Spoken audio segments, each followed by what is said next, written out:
오랜 침묵 끝에 한 남자가 말을 걸어옵니다. 개구쟁이? 말 안 듣는 개구쟁이? 동네 아줌마들한테 이쁨 받는 그런 아이였죠.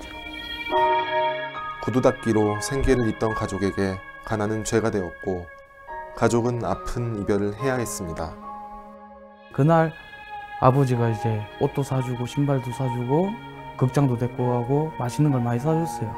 그리고 나서 저녁 한 8시경에 파출소에서 이제 데려다 놓고 좀 기다려라.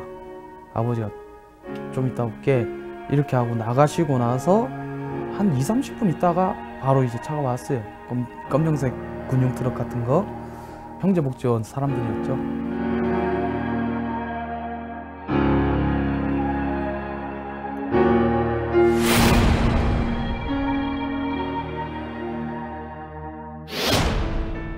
과거로 향한 기억은 언제나 고통스럽습니다. 이제 두들겨 맞으면서 울면서 형제복지원 차를 타고 밤 12시경에 도착을 했어요. 큰 철문이 이제 보이고 큰 철문을 열고 이제 자서히 올라가죠. 처음 들었던 말이 뭐였는지 혹시 기억나세요? 그 방으로 들어갔을 때. 다 똑같은 애들이 너처럼 이렇게 들어왔다. 오늘은 울지 말고 그냥 내 옆에서 자라. 그게 끝이었어요. 누나와 함께 도착한 곳은 1975년에 설립된 형제복지원. 그곳은 고아, 어린, 장애인, 그리고 거리에서 불황자 취급을 받아 끌려온 이들의 집합소였습니다. 말다툼했다고 파출소 와가지고 있다가 그 사람들 잡혀온 사람도 있고, 또 노상방뇨했다고 잡혀온 사람들이 있고, 노숙자도 있고, 저같이 이렇게 누굴 기다리다가 집 나온 거 아니냐 하면서 데리고 가고 온 사람들도 있었고, 아무런 이유 없이 거기 들어온 사람들이 태반이었습니다. 1975년 박정희 독재 정권은 내무부 훈령 410호를 시행, 불황자들을 강제 수용합니다. 전두환 정권 또한 사회 정화 운동을 펼쳐 국민의 기본권마저 침해하는 감금의 시대를 열었습니다. 사람은 자기의 의사대로 자기 결정에 따라서 삶을 살아가야 하는데 단지 가난하고 돈이 없고 그리고 장애가 있다는 이유만으로 그 사람들을 인간답게 바라보지 않고 가두고 통제하려고 했다는 것 자체가 사실은 굉장히 큰 반인권적인 정책인 거죠. 자기 선택권을 국가 권력으로부터 박탈당한 채 시설에 갇힌 이들은 무연고로 처리되었고 철저히 사회로부터 격리되었습니다. 9살이던 종선 씨도 그랬습니다. 입소 날짜는 수임 번호가 됐고 형기 없는 수용 생활을 해야 했습니다. 새벽 4시에 기상을 해갖고 3명까지 다 끝내고 하는데 4시 반에서 4시 40분이면 다 끝나요. 그러면 이제 나가갖고 인원점검 끝났잖아요. 그러면 이제 구보를 돌고 6시에 이제 아침 식사란 말이에요. 그럼 6시간 동안 그 6시 되는 동안 구보를 도는 거죠. 전후의 시체를 넘고 넘어 앞으로 앞으로 앞으로. 그거를 몇 살 때 배웠어요? 9살 때요. 좀 어이없는 과거죠. 지금 생각해보면. 형제복지원은 병영을 본딴 하나의 거대한 왕국이었고 통제수단은 폭력이었습니다. 완장찬 원생들은 다른 원생들을 감독하고 구타와 폭력을 행사했습니다. 저도 안 했다고는 할 수 없습니다. 저도 했습니다. 내가 안 하면 소대장한테 제가 깨져요. 맞아요. 기합을 받고. 그러면 제가 가지고 있는 조장이라는 특권이 또 없어져요. 너 조장 그만해. 절로 가 있어 해가지고 다른 사람을 조장으로 세웁니다. 그렇게 바뀌어버리면 내가 조장으로 누렸던 특권을 못 누립니다. 하기 싫어도 할 수밖에 없는 그런 시스템이 돼가 있어요. 불안은 공포를 부풀리고 폭력을 키웠습니다. 갖은 구타와 폭력이 난무했고 무자비했습니다. 제일 겁나게 맞았던 거는 세면장에 끌려가고 물고문 당했던 거 있고요. 손 묶이고 이제 발 묶이고 그 상태에서 딱이 맞고 복부 한 대 맞고 그 다음 쓰러져 버린 거예요. 그리고 나서부터 이제 찬물을 계속 끼얹는 거예요. 쫙쫙. 그 이제 한겨울에 엄동설안에 시멘트 바닥에 넘어져갖고 찬물을 계속 끼얹어 맞으니까 이게 춥다는 생각보다는 몸이 찢어지니까 죽겠다는 생각밖에 안 드는 거예요. 한 번만 살려달라고 제발. 특히 여자 소대의 경우 성적 학대와 성폭행이 빈번했음을 증언합니다. 여자 소대에서는 그 정신적인 고문이었던 것 같아요. 성추행 비슷한 걸로. 그 이제 누나 소대에서 와가지고 이야기해 준 게 막대기에다 비닐을 해가지고 성기 부분하고 항문 주위에다가 그걸 쑤시는 거다. 그걸 이야기해 줬을 때 저 역시 당해봤잖아요, 솔직히. 그러니까 아프다는 걸 안단 말이에요. 그러면서 누나가 정신 이상자가 됐잖아요, 결과적으로. 형제복지원의 충격으로 정신을 잃은 종선 씨의 누나. 그리고 이듬해 아버지까지 수용되면서 종선 씨의 일가족은 모두 형제복지원의 희생자가 되었습니다. 아버님 올해 연세가 어떻게 되세요? 100살 넘어요. 네? 100살 넘어요. 66세다 아버지. 47년. 신혜야, 부산에서 살던 기억나지? 그 어렸을 때 학교 이름 뭔지 아나? 학교? 응. 동네 그자? 동네 초등학교. 개인의 불행이라 말하기엔 너무나 참혹한 시대의 비극이 아닐 수 없습니다. 사회적 시스템, 다시 말해 당국이 나서야겠죠. 그래서 이 사람들을 찾아내고 지금 현재 상태가 어떻고 현재 심리 상태는 어떻고 또 사회적으로 어떤 상태인지를 찾아내고 이 사람들에게 어떤 구조적이고 좀 체계적인 그런 도움이 필요한 그런 희생자들로 생각이 됩니다. 1987년 한 검사의 수사로 그 실체를 드러낸 형제복지원. 노예처럼 부린 강제노역에서부터 의문의 죽음들까지 지옥 같은 현실이었다고 합니다. 그 당시에 제가 이제 수사검사로서 그 드러난 여러 가지 의혹들, 아주 중요한 의혹들이 많이 있었어요. 사람들이 굉장히 많은 숫자의 사람들이 단기간 내에 죽었습니다. 그게 폭행치사 내지 살인의 의심이 있었습니다. 그 내부 규율에 잘 따르지 않을 경우에 무자비하게 폭행을 했고 그 폭행의 결과로 사망한 사람들이 굉장히 많았을 것으로 추정이 되는 상황이었고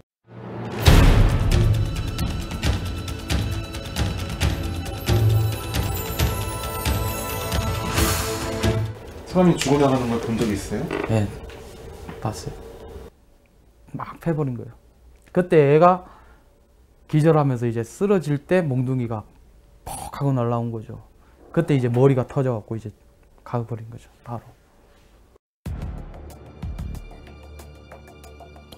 믿기지 않는 악행이 펼쳐졌던 그곳의 주인은 누구였을까? 형제복지원의 원장 박인근. 그는 전두환 군사정권으로부터 국민훈장을 받았고 그의 행적은 선행으로 미화됐습니다.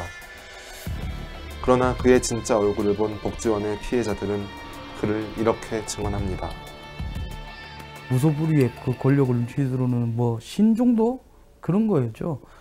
원장이 멀리서 보이면 기합받다가도 뛰어가고 고소격리하고 이걸 안 할 경우에는 전소대원이 또 죽는 거니까. 완전 신이죠. 그 안에서는 행제복지원 나라의 대통령이죠. 감금과 폭력, 죽음을 방조했던 형제복지원은 그러나 외압에 의해 수사조차 제대로 이루어지지 않았습니다. 차장검사 지휘권자죠. 검사장을 대신해가 지휘하는데 너 완전히 미친놈 아냐?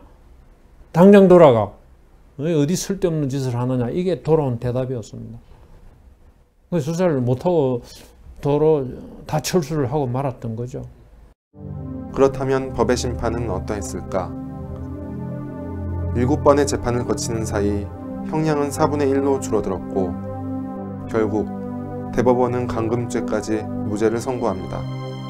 그때 당시에 대법원 그 판사는 누구였나요? 전 판사 이름 아는 분도 있고 모르는 분도 있고 한데 그것을 제가 직접 이야기하기는 그렇죠. 당시 대법관 중 한 명은 얼마 전 박근혜 정부의 국무총리 후보자로 지명되었다가 자진 사퇴한 김용준 후보자. 형제복지원 사건은 왜 유독 조용할까 곰곰이 생각하고 몇 년을 생각만 했었어요. 해봤는데 형제복지원 피해자들은 알고 봤더니 공권력에 의해서 잡혀간 거잖아요, 결과적으로. 그리고 돈 없이 쫓겨났고. 형제복지원 사건 그 후 28년. 복지원이 폐쇄된 이후 종선 씨의 삶은 어떤 모습일까?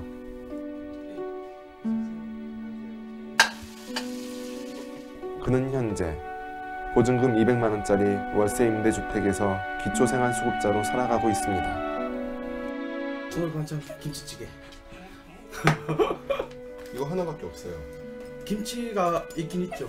그리고 계란 후라이도 해 먹어도 되는데 계란 후라이는 나중에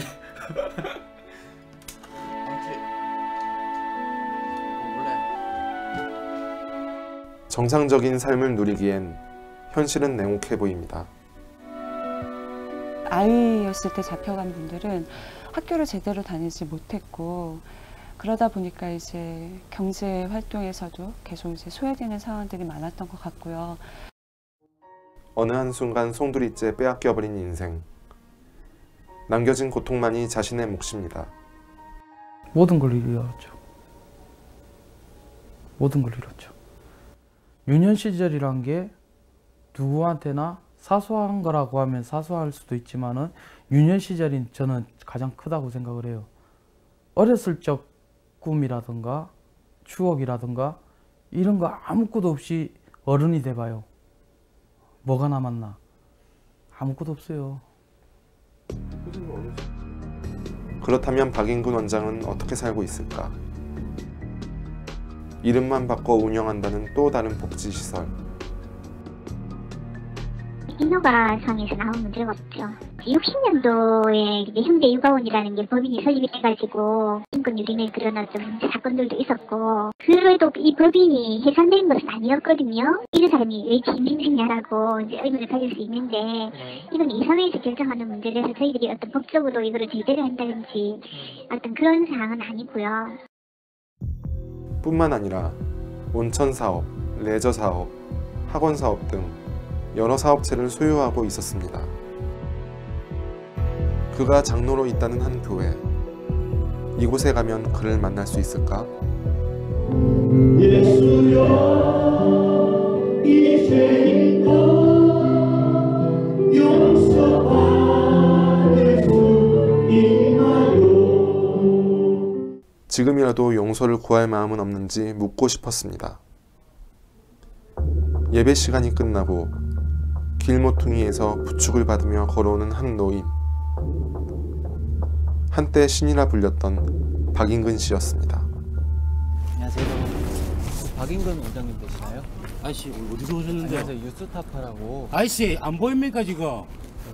이 사람아. 예. 담당님 전화 좀 와봐. 담당님 전화 좀 와봐. 만약 그래 쇼크 당하면 이거 쩔긴데. 쇼크 새끼야. 어? 쇼크에서 쓰러지면 내가 책임질 거야. 내가 무슨 뭔 잘못 졌는데? 어? 20년이 넘었다 이 새끼. 담당자 빨리 불러. 야 잠깐만. 야 우리 아버지 인권 없나? 어? 우리 아버지 인권 없나? 어? 어이 우리 아버지 인권 없나? 일단은 어? 일단은 뭐든지 순리대로. 고통스러운 시간 속에서 살아남은 아이 한종선 씨. 그는 지금 힘겹게 잃어버린 시간의 진실을 찾고 있습니다. 국가가 잘못한 거에 대해서 사과를 하고 최소한의 명예는 찾아줘야 될 거 아니에요. 우리는 불황자가 아니었는데 억눌렀던 사람들은 고위공직자가 돼가지고 지금도 호의호식하고 살고 있고, 그 당시에 그냥 주민등록증 없었던 사람, 그리고 옷이 지저분했다는 아이들, 이런 애들은 대부분 고아원에 잡혀가고 부모 잃어버리고 가정 다 깨져버리고, 그리고 이제 사회에 나왔는데 법이란 벽에 가로막혀갖고 공소시효가 끝났다는 이유로 피해 보상도 없고 아무것도 없는 이런 삶이잖아요, 결과적으로.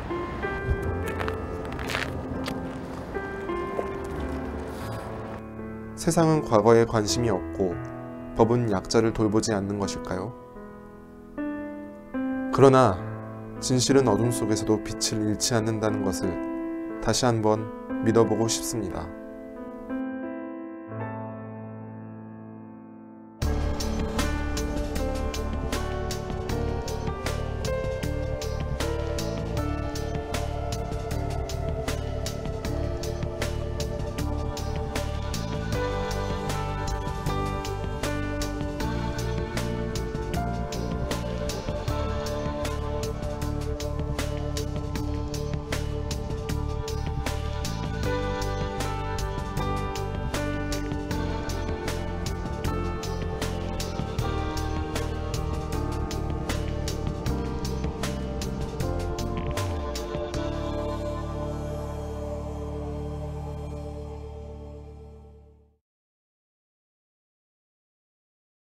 정의롭지 못한 권력과 개인의 비도덕성이 빚어낸 정말 불행한 사건이 아닌가 싶습니다. 가해자는 지나간 세월을 핑계로 용서를 구하지도 않고요.